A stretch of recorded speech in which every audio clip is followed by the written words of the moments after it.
June 21 ശരിക്കുള്ള പ്രാധാന്യം എന്ന് വെച്ചാൽ സൂര്യൻ ഉത്തരായണം തുടങ്ങി അത് ഏതാണ്ട് പകുതി എത്തുന്ന സന്ദർഭം, അതായത് ഭൂമധ്യരേഖയിലെത്തുന്ന ദിവസം എന്നുള്ളതാണ്.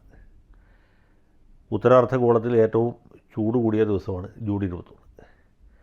ഈ ഹെൽസിങ്കി പോലെ, അതുപോലെ സെൻറ്റ് പീറ്റേഴ്സ്ബർഗ് പോലെയുള്ള സ്ഥലങ്ങളിൽ അന്നേ ദിവസം സൂര്യൻ അസ്തമിക്കുകയില്ല. സൂര്യൻ അസ്തമിക്കാത്ത ദിവസമാണ്.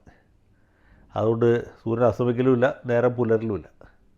പാതിരാ സൂര്യൻ്റെ നാട്ടിൽ എന്ന പ്രസിദ്ധമായ കൃതിയിൽ എസ് കെ പൊറ്റക്കാട്ട് ഈ സംഗതി വിശദീകരിക്കുന്നുണ്ട്. അപ്പോൾ ആ ദിവസത്തിൻ്റെ പ്രത്യേകത, ശരിക്കുള്ള പ്രത്യേകത ഈ സൂര്യൻ അസ്തമിക്കാത്ത ദിവസം എന്നുള്ളതാണ്. നേരെ മറിച്ച് ദക്ഷിണാർദ്ധഗോളത്തിൽ ഏറ്റവും ഇരുളടഞ്ഞ ദിവസവുമാണ്, ഏറ്റവും തണുപ്പ് കൂടിയ ദിവസവുമാണ്. അത് ഭൂമിശാസ്ത്രപരമായ പ്രത്യേകതയാണ്. പിന്നെ മനുഷ്യനുണ്ടാക്കിയിട്ടുള്ള ചില പ്രത്യേകതകൾ, ഒന്ന് അത് ലോക സംഗീത ദിനമാണ്. അതുകൂടാതെ ഇപ്പോൾ അടുത്ത കാലത്തായിട്ട് യോഗ ദിനമായിട്ടും ഈ ദിവസം ആചരിക്കുന്നുണ്ട്. ഇത് ഞാനിതിനെക്കുറിച്ച് ഒന്നുമല്ല പറയാൻ പോകുന്നത്. നമ്മുടെ അമ്മ എന്ന ചുരുക്കപ്പേരിൽ അറിയപ്പെടുന്ന ഒരു സംഘടനയുണ്ട്, സിനിമാ നടന്മാരുടെ നടികളുടെയും റിട്ടയർ ചെയ്തവരും റിട്ടയർ ചെയ്തവരായവരുമായിട്ടുള്ള നടീനടന്മാരുടെ ഒരു സംഘടനയുണ്ട്. AMMA എന്നാണ് അതിൻ്റെ ചുരുക്കം. ആളുകൾ സൗകര്യത്തിന് വേണ്ടി അമ്മ എന്ന് പറയുന്നു എന്ന് പറഞ്ഞു. ഈ സംഘടനയുടെ പേര് പിന്നീട് ആളുകൾ അമ്മായി അമ്മ എന്നൊക്കെ ആയിട്ട് മാറ്റി. കാരണം എന്ന് വെച്ചാൽ നമ്മുടെ നടിയെ തട്ടിക്കൊണ്ടുപോയി ആക്രമിച്ച കേസിന് ശേഷം അന്ന് അമ്മയുടെ പിന്തുണ ഈ പീഡിപ്പിക്കപ്പെട്ട നടിക്കായിരുന്നില്ല. അവരോട് സഹതാപം പ്രകടിപ്പിക്കുന്നു എന്ന വ്യാജേന ഇവരിലധികം പേരും ഈ പീഡനപ്രവീണനായ നടൻ്റെ ഭാഗത്തായിരുന്നു. ഞാൻ ആ ഭാഗത്തേക്ക് ഇനി അധികം പോകുന്നില്ല, അതല്ല നമ്മുടെ വിഷയം. ഈ സംഘടനയുടെ ജനറൽ ബോഡി കഴിഞ്ഞ ജൂൺ 21 നടന്നു. സംഘടനയുടെ പ്രസിഡൻറ്റും സെക്രട്ടറിയും അടക്കമുള്ള സകല ഭാരവാഹികളും അവിടെ വെച്ച് രാജി പ്രഖ്യാപിച്ചു. സംഘടനയുടെ ആ ജനറൽ ബോഡി യോഗം വളരെ സംഘർഷപൂരിതമായിരുന്നു, സംഭവബഹുലവുമായിരുന്നു. ചില ആളുകൾ ഭാരവാഹികൾക്കെതിരെ ആരോപണം ഉന്നയിച്ചു, ഭാരവാഹികൾ ചില മെമ്പർമാർക്കെതിരെ ആരോപണം ഉന്നയിച്ചു. ആകെ ചളമായി. അവസാനം ഈ സംഘടനയുടെ പ്രസിഡന്റ് എഴുന്നേറ്റ് പ്രഖ്യാപിച്ചു, ഞാൻ ഈ സംഘടനയുടെ ഭാരവാഹിത്വം രാജിവെക്കുകയാണ്, പ്രാഥമിക അംഗത്വം രാജിവെക്കുകയാണ്, ഞാനായി എൻ്റെ പാടായി എന്ന് പറഞ്ഞ് അവർ രംഗത്ത് നിന്ന് നിഷ്ക്രമിച്ചു. ജനറൽ സെക്രട്ടറിയും ബാക്കി ഭാരവാഹികളൊക്കെ അതേ പാത പിന്തുടർന്നു. നമ്മളെല്ലാവരും വിചാരിച്ചു ഇവർ രാജിവെച്ചു, യഥാർത്ഥത്തിൽ രാജിവെച്ചു, വീട്ടിൽ പോയി എന്നാണ്. അങ്ങനെ ഒരു ധാരണയാണ് അവിടെ പങ്കെടുത്ത 500-ൽ പരം അംഗങ്ങൾക്കുണ്ടായത്. പത്രം വായിച്ചവർക്കും TV കണ്ടവർക്കും കിട്ടിയ ധാരണ അതായിരുന്നു. അതേ തുടർന്ന് അവിടെ ഒരു അഡ്ഹോക്ക് കമ്മിറ്റി തിരഞ്ഞെടുത്തു. അതായത് ഭരണമില്ലാത്ത സമയത്ത് ഒരു സംവിധാനം നടന്നുകൂടല്ലോ. ഇതിൽ നിന്ന് മാസം പെൻഷൻ കിട്ടുന്ന ആളുകൾക്ക് അത് മറ്റു തരത്തിലുള്ള ബാധ്യതകൾ തീർക്കാൻ ചെക്ക് ഉണ്ടെങ്കിൽ അതിൻ്റെ പ്രസിഡൻറ്റും സെക്രട്ടറിയും ട്രഷററും വേണം. ട്രഷറർ നേരത്തെ തന്നെ എനിക്ക് പണി പറ്റില്ല എന്ന് പറഞ്ഞ് പോയിരുന്നു. അങ്ങനെ പ്രസിഡൻറ്റും സെക്രട്ടറിയും മറ്റ് ഭാരവാഹികളും മാത്രമായി. അപ്പോൾ ചെക്ക് ഒപ്പിടലടക്കമുള്ള നിത്യനിദാന ചടങ്ങുകൾ മൂലം നടക്കാൻ പറ്റാത്തൊരു സാഹചര്യത്തിലേക്ക് പോകുമ്പോഴാണ് അഡ്ഹോക്ക് കമ്മിറ്റി രൂപീകരിച്ച് അതിൻ്റെ അധ്യക്ഷ സ്ഥാനത്ത് വന്നത് നമ്മുടെ പാലക്കാട് MLA കൂടി ഇരിക്കുന്ന രമേശ് പിഷാരടിയാണ്. KB ഗണേഷ് കുമാർ അടക്കമുള്ളവരാണ് എല്ലാ അംഗങ്ങൾ. അഡ്ഹോക്ക് കമ്മിറ്റി ചുമതലയേറ്റു എന്നാണ് വിചാരിച്ചത്. പക്ഷേ ഈ കഴിഞ്ഞ ദിവസം അവിടെ രാജിവെച്ച് പോയ പ്രസിഡന്റ് ഒരു പുതിയ വെളിപ്പെടുത്തലായിട്ട് പുറത്തു വന്നു. അതായത് ഇവർ രാജി പ്രഖ്യാപിച്ചു എന്ന് മാത്രമേ ഉള്ളൂ, രാജി എഴുതി കൊടുത്തിട്ടില്ല. ഈ രാജിയെ സംബന്ധിച്ചിടത്തോളം വാക്കാൽ രാജിക്ക് വ്യവസ്ഥയില്ല. ഏത് സ്ഥാനത്ത് നിന്നാണെങ്കിലും രാജിവെക്കണമെങ്കിൽ അമേരിക്കൻ പ്രസിഡൻ്റാണെങ്കിൽ പോലും രാജിവെച്ച് പോകുമ്പോൾ രാജിക്കത്ത് എഴുതി ഒപ്പിട്ട് കൊടുക്കും. അമേരിക്കൻ പ്രസിഡന്റ് സ്ഥാനത്ത് റിച്ചാർഡ് നിക്സൺ രാജിവെച്ച് പോയപ്പോൾ നിക്സൺ വാക്കാലല്ല രാജിവെച്ച്, അതേ രാജിക്കത്ത് എഴുതി ഹെൻറി കിസിംഗർക്ക് അഡ്രസ്സ് ചെയ്ത് കൊടുത്തിട്ട് പോയി. കിസിംഗർ ആയിരുന്നു അന്ന് സ്റ്റേറ്റ് സെക്രട്ടറി. എന്തുകൊണ്ടാണ് വൈസ് പ്രസിഡൻറ്റിന് രാജിക്കത്ത് കൊടുക്കാൻ എന്നുള്ള അറിയില്ല.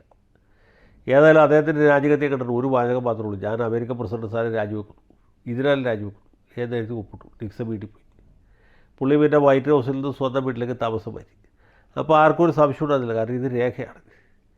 ഇവിടെ ഈ ശ്വേതാ മേനോൻ അടക്കമുള്ള ഭാരവാഹികൾ രാജിവെച്ചപ്പോൾ അവർ കടലാസിൽ രാജിക്കത്ത് എഴുതി കൊടുത്തില്ല. കൊടുക്കാൻ മറന്നുപോയതാണോ വിട്ടുപോയതാണോ ഇനി വേണ്ടാന്ന് വെച്ചാണോ അറിയില്ല. ഇപ്പോൾ എന്ത് പറ്റുമെന്ന് വെച്ചാൽ ഈ രാജിവെച്ചു എന്ന് പറയുന്ന ആളുകൾ സാങ്കേതികമായിട്ട് ഇപ്പോഴും പ്രസിഡൻറ്റും സെക്രട്ടറിയും മറ്റ് ഭാരവാഹികളുമായിട്ട് തുടരുകയാണ്. ചിലരൊക്കെ പിന്നീട് രാജിക്കത്ത് അയച്ചു കൊടുത്തു. രാജിക്കത്ത് അയച്ചു കൊടുക്കാത്ത ആളുകളെ സംബന്ധിച്ചിടത്തോളം അവരാണിപ്പോഴും ഇതിൻ്റെ ഭാരവാഹി. അവർ രാജിവെക്കാത്തിടത്തോളം കാലം അവർ ആ സ്ഥാനത്ത് നിന്ന് തള്ളി പുറത്താക്കാൻ പറ്റുകയില്ല. ആ കമ്മിറ്റി പൂർണ്ണമായിട്ടും ഇല്ലാതാകാത്തിടത്തോളം കാലം അഡ്ഹോക്ക് കമ്മിറ്റിക്ക് യാതൊരു റെലവൻസും ഇല്ല.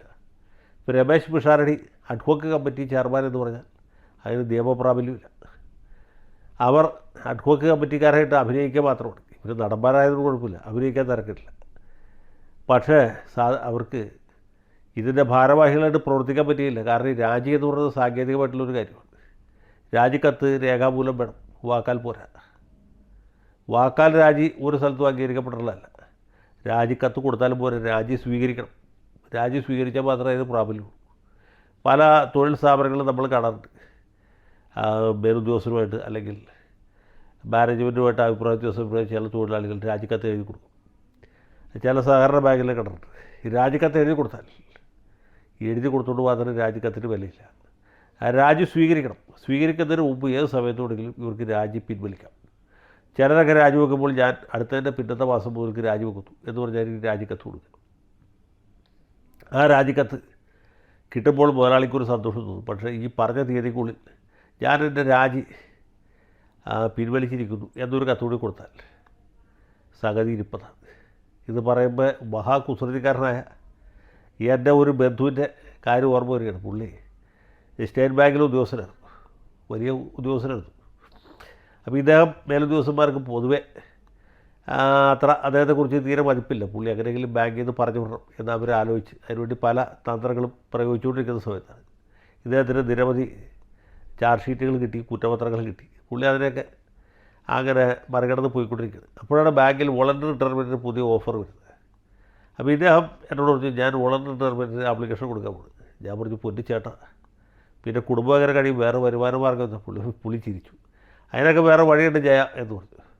പുള്ളി ഓഫർ വന്ന ദിവസം തന്നെ ഈ കത്ത് എഴുതി അയച്ചു കൊടുത്തു. ഞാൻ ഇത്രാം തീയതി മുതൽ ബാങ്കിൽ നിന്ന് പിരിയാൻ തീരുമാനിച്ചിരിക്കുക എന്ന് പറഞ്ഞ് ഇത് അയച്ചു കൊടുത്തു. അപ്പോൾ ബാങ്കിലെ മേലുദ്യോഗസ്ഥന്മാർക്കൊക്കെ വലിയ സന്തോഷമായി. ഇയാൾ പോകുകയുള്ളൂ.